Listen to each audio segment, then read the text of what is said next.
Hello, and welcome to my Create to Learn at Home series, all about how I created what is now the Rudegang Entertainment portable recording booth. In this series, I will be sharing the story of how I came to create this recording booth, plus some tips and tricks I learned along the way.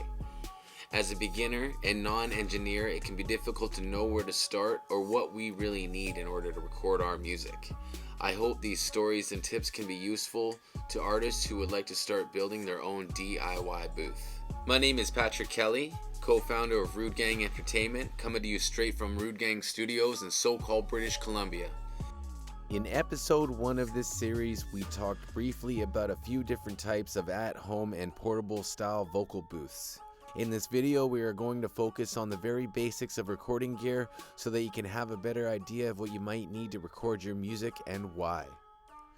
Here at Rudegang Studios, we have quite a bit of gear for such a tiny operation, all of which we have accumulated over the years of learning new things and succumbing to trial and error while exploring our big ideas. After changing things up a few times, we have finally settled on a gear setup that meets many of not only our needs as recording artists, but also the needs of the engineers who we send our work to when it's time for mixing and mastering.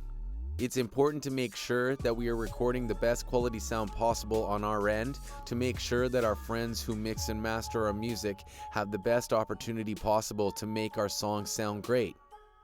We've got our Shure microphone, Chaotica eyeball, which includes a pop filter and features additional soundproofing, a Rycote shock mount, sturdy solid mic stand to replace our former more jangly mic stand, 2 pairs of solid headphones, one for the artist and one for the recording engineer, a simple 2-channel M-Box mixer.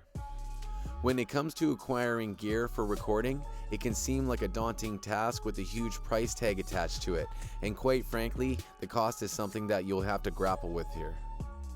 With luck, however, you may come across amazing deals on secondhand gear from people who purchase things brand new and barely touched it. Even better, you might find someone willing to loan you gear of theirs on an extended basis out of sheer trust.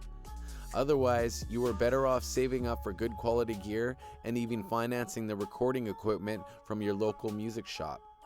The great thing about utilizing your local music shop as a resource is that normally the people working in that setting will have an abundance of information to share with you when it comes to purchasing wisely.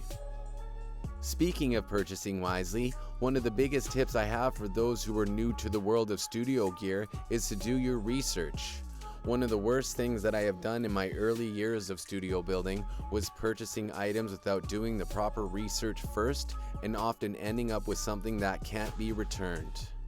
These days, I know that in order to make the most effective purchases, I need to research product competitors, customer reviews, and even ask music professionals in my community to ensure I am not about to do something I will regret later. So to recap, 1. Be wise and resourceful when making gear purchases. Whatever you can do to eliminate the possibility of making a damaging or regretful purchase will be a benefit to your projects and your goals. 2. Do your research. Search the products on Google before you purchase them. Read the customer reviews, watch YouTube videos that test the products, and ask your peers or mentors. Thanks guys for joining me in the Rudegang Studios. Be sure to join me in my next video where we're going to be taking a closer look at the basics of recording gear. Once again, my name is Patrick Kelly, aka Hope from Status Krew and Rudegang Entertainment, and I'll see you in the next video.